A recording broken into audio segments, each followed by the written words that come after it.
ख़वातीन और हज़रात, आज हमारे साथ थे सरमद खूसट, जश्न रेख्ता का आज पहला दिन है। पाकिस्तान से हमारे मेहमान तशरीफ़ लाए हैं। सरमद खूसट के नाम से आप तमाम हज़रात वाकिफ़ हैं। मंटू पे बहुत शानदार फिल्म इन्होंने बनाई है और ज़िंदगी चैनल हम लोग आप सब देखते हैं, उसमें हमसफ़र जो एक सीरियल आया जो बहुत कमाल का सीरियल था, उसके डायरेक्टर भी हैं। मंटू की फिल्म में मंटू का किरदार भी इन्होंने निभाया है। सरमद साहब, आपका खैर मकदम है हिंदुस्तान में। बहुत शुक्रिया जी।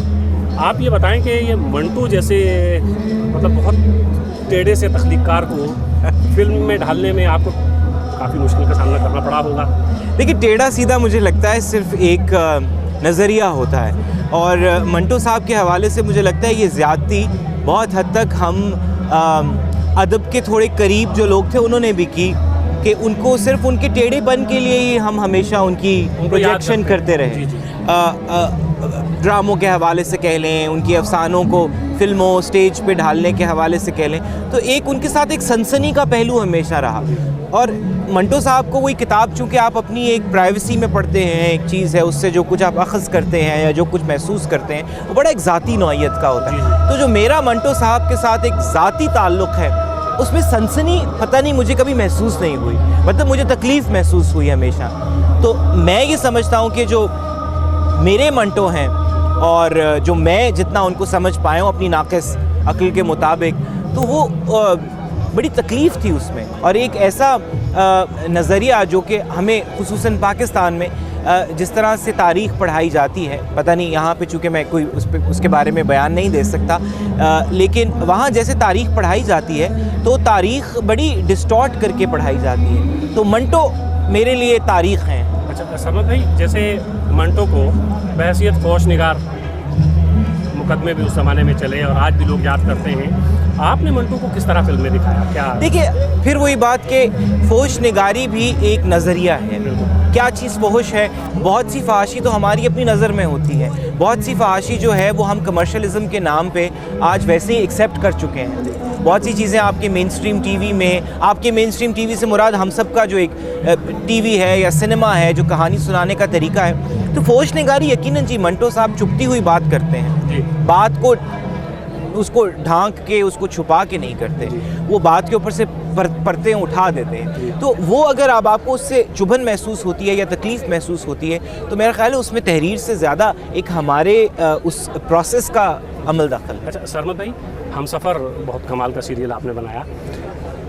ज़बान को लेके, उर्दू ज़बान के हवाले से, चूँकि ज़िंदगी चैनल ने जब से पाकिस्तान के कुछ सीरियल यहाँ दिखाने शुरू किए तो हम लोगों को भी लगा, और हिंदुस्तानी जो फिल्म इंडस्ट्री है वहाँ के बहुत अहम लोगों ने ये कहा जी कि फिल्म जो ड्रामा है वो पाकिस्तान वालों से हमें सीखना चाहिए, लेकिन वहाँ की फ़िल्म इंडस्ट्री उस तरह डेवलप नहीं हो पाई जिस तरह हमारी इंडस्ट्री है। क्या आप समझते हैं कि देखिए, उसके पीछे बहुत से माशी ऐसे अनासर भी हैं, उसके पीछे बहुत सी वजूहात हैं, यकीनन हैं। जिस तरह से वही हिंदुस्तान की जो फिल्म इंडस्ट्री है वो बहुत बड़ी है, साइज़ में भी बड़ी है, वो अपनी पहुंच के हवाले से भी बहुत बड़ी है। आपकी मार्केट सिर्फ अब हिंदुस्तान तक महदूद नहीं है, पूरी दुनिया तक। हमारे यहाँ यकीनन फ़िल्म उस तरह से नहीं फ़रोग़ पा सकी जितना कि ड्रामा बढ़ गया। अगर आप दानिश्वरी की कोई बात करें तो हमारे यहाँ ड्रामा जिन जिन लोगों ने लिखा वो अदब के ऐसे बड़े बड़े अपने पंजाबी अंदाज में कहूँगा जिन थे वो, बाकायदा। तो ड्रामा जो है वो यकीनन ज़्यादा ग्रो कर गया, और सिनेमा जो है उसके अंदर बहुत मतलब अंदरूनी मामलात के अलावा आई थिंक वो शायद उस तरह से नहीं बढ़ पाया, और एक फ़ासला बन गया ना सिर्फ इंटरनेशनली बल्कि पाकिस्तान में रहने वालों का भी, कि वो सिनेमा को कभी भी उस तरह से नहीं ट्रीट करते थे जैसे वो ड्रामे को अपना बनाते थे या अपना समझते। आपको लगता है तब्दीली आई है? यकीनन जी, यकीनन जी। उसमें भी बहुत से, अगेन फिर वही बात कि सिर्फ हम अपनी फ़िल्मों को उसका ज़िम्मेदार या उसका क्रेडिट नहीं दे सकते। उसमें बहुत सा अमल दखल इस चीज़ का है कि हॉलीवुड की, बॉलीवुड की फ़िल्में जो आना शुरू हुई, वो जब बैन हटा और सिनेमा घर हमारे यहाँ ख़त्म हो गए थे, तो हमारे यहाँ कोई 10 साल पहले तक तो ये अलमिया भी एक था कि जब कोई फ़िल्म बनाएगा तो उसको सिनेमा घर भी बनाना पड़ेगा। तो अब ये कि सिनेमा घर बन रहे हैं, वो जो एक इंटरनेशनल एक कल्चर है जिसमें आप मल्टीप्लेक्सेस कह लें या मल्टी स्क्रीन थिएटर्स कह लें, वो अब बन रहे हैं। तो अब यकीनन एक नई फ़िज़ा बन रही है, और पाकिस्तानी सिनेमा इस वक्त एक बड़े मज़ेदार उसमें से गुज़र रहा है, जहाँ वो अपनी एक शनाख्त भी बनाना चाह रहा है, और जहाँ वो एक को एग्जिस्टेंस भी चाह रहा है कि हम हिंदुस्तान की फ़िल्म भी चलाते हैं, हम हॉलीवुड की फिल्म भी चलाते हैं और हम अपनी फिल्में भी बना रहे हैं। तो अभी शुरुआत है जी इंशाल्लाह। हिंदुस्तान और पाकिस्तान के रिश्तों को लेके हाँ। जैसे आपने मंटू वहाँ आपने हमसफ़र बनाया, हमसफ़र यहाँ दिखाया गया। जी, बिल्कुल। अब हम बहुत मतलब उम्मीद कर रहे हैं कि आपने मंटू पे फिल्म बनाई, मंटू बहुत जल्द हम यहाँ पे देखेंगे। तो आपको लगता है कि ये जो इंडस्ट्री है, हमारी फिल्म हो या टीवी इंडस्ट्री हो, इसके ज़रिए कुछ हम लोग मतलब करीब आ रहे हैं, कुछ रिश्ते बेहतर हो सकते हैं अगर इस इंडस्ट्री को फ़रोग दिया जाए इंडो पाक में? यकीनन जनाब, आप देखिए वही वो बातें जो आप सियासत के उस पे सतह पे नहीं कह सकते, या वो बातें जो आप सिर्फ एक क्या कहना चाहिए सिर्फ डिप्लोमेटिकली करते हैं। आर्ट में तो बड़ा मार्जिन होता है, आर्ट की बड़ी खूबसूरती होती है कि बात भी कह देते हैं, वो बात अगर चुपती हुई भी होती है तो अंदाज़े बयान जो है वो कभी चुपने वाला नहीं होता। तो यकीनन जी, टेलीविज़न हो, म्यूज़िक हो, सिनेमा हो, आर्ट्स हो, लिटरेचर हो, उसके हवाले से, और हमारी इस मिट्टी की मुश्तरका बहुत चीज़ें हैं जी, जिसको हम बरे सग़ीर कहते थे पहले, जब हिंदुस्तान पाकिस्तान कहते हैं। हमारी मिट्टी में बहुत सी ऐसी चीज़ें हैं। आपकी ज़बान हमारी ज़बान बहुत मिलती है जी, पंजाबी हम भी बोलते हैं, पंजाबी आप भी बोलते हैं, उर्दू आप भी बोलते हैं, हिंदी हम भी थोड़ी थोड़ी उर्दू में मिला के बोलते हैं, अंग्रेज़ी। तो अब गोया मुझे ये लगता है कि यकीनन आर्ट वो एक वाहिद ज़रिया रह जाता है जिसमें बड़ी एक हार्मलेस तरीके से, बेखौफ व ख़तर होके भी आप बहुत सा एक्सचेंज कर सकते हैं। दिस इज़ रियली गुड जी।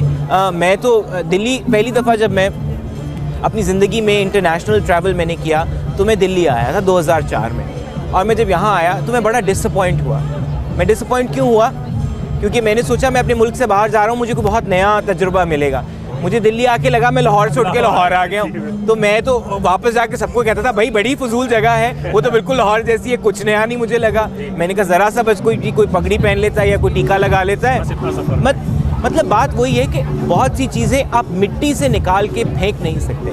जो मिट्टी एक शेयर्ड है, उसमें उसकी खुशबुएँ, उसके रंग, उसकी बातें, उसके सुर, वो हम सबके मुश्तरका हैं। और अब उस आर में से हमें निकल आना चाहिए कि यकीनन अब बहुत सी ऐसी हदें बन चुकी हैं, सरहदें भी बन चुकी हैं, उसके बावजूद दोस्ती तो हो सकती है। और उस दोस्ती के लिए हमारे तो जी, आप बाहर कहीं ट्रैवल करते हैं, सबसे पहले आपको अजनबियत का एहसास तभी होता है जब ज़बान आप नहीं बोल पाते।